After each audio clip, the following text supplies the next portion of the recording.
Whaatalo whātu I le nei fo I tai au, ma lole fo lau alo mai o tala la Radio Samoa. E to mo atu I talo le aso lulu. E silia male se fulu te avale whaaleanga ina pa ua te avale, ona o le tau le awala tele I nei pia, ma e le ise fesoa soani mo I lātu nei. Tāne le tolu I le afiafi o le asonga fua le vai aso le nei ua wha o atu I le pule nganu a nei pia. Talo sanga e tolu se fulu male 5, mai ave te avale na Uia Mini Road I le aso sa. O I lātu nei na whaaleanga ina pa ua te avale ono le tau le awala tele, ma ua tele ngese I le o te avale a onisi, ua whaaleanga I nai vali, whaapea ti o ata ono le ili ili. O loo tu wa I aia le pule nganu a nei pia le maa losi tele o le vevelo le la, whaapea loli mamafa, ua whaaleanga I nai le tā. Ua whai mai manisi o le au whai awala. E le isa tale o le whaafita au le maua mai ia I lātou, ona e le mawhai, ona toe ave e sea mai pa o te avale. Mai le sui al pule ngā nuu, e ui o lea e iai ini siua mo ave ta avale ua whaaleanga ina, o loo whautua ina pēr le tala noa mua o tangata a awhia ia lātou kamupani ini siua. Ua whaia le talo sanga aloa ia e whaatalo sanga I le malo, ia whaamuta nei lole kone karate o loo ngao si ai, ele Compass Group mea ai a whanau onga. O le petition le nei watu whaatasia le lo ia Maori ia Tania Waikato, ma o le ana amata whaalau I loa, mai le aso lua se fulu mati. O le fina ngalo le tamaita I lo ia toe whaafo I mai le malo kamu panima pulenga lea na ngao sia mua.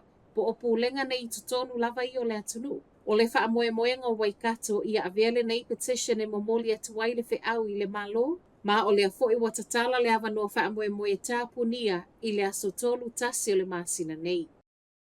Se fulu lua pasene si tango rates mo tauranga le a matalo ia mai le masino Julai. E ui I lea mawalunga tele mai le pule nuu, o lea sa sili atu ma le se fulu lua pasene fuafuanga na iai, e pei ona tala noai le lua se fulu pasene bitai. O lea oto e tu mai I lalo ina ua maua fesoa soani mai tupe whaasau.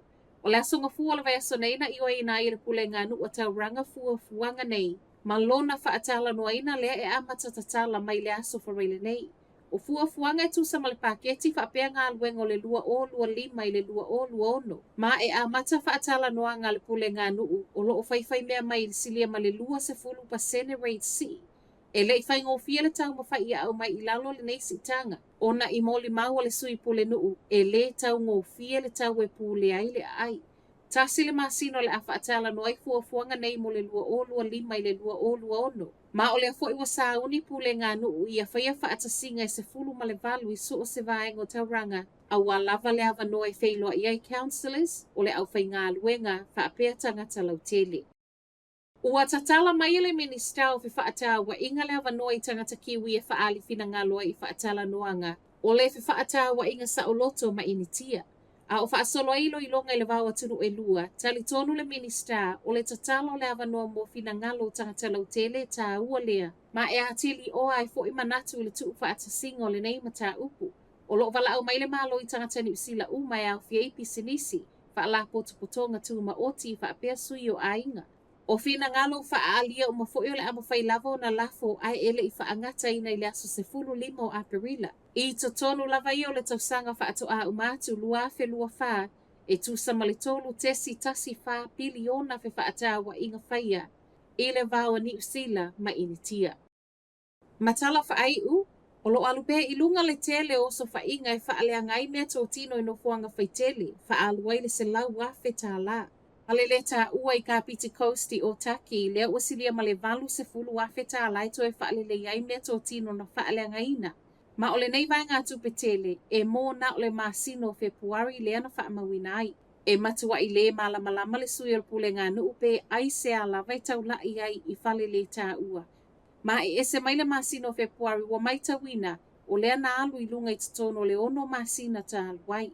Reportia mai fo I elena o Taki o lo tupuai I whaapea fo I whale le tā ua I Waikanai, Parapara umu ma Raumati. Whai mai ele pule nuu o Kapiti Coast I tala le One News, e moni e le o whaingofie nei taimi I tangata pitai, o le whaaleanga fua o mea tō tino nei no fuanga whaitele, e le o le tali lea ma e le o fesoa soani fo I lea I tangata uma. O Talafona la Radio Samoa le nei fo I tai au, manuia le nei asu.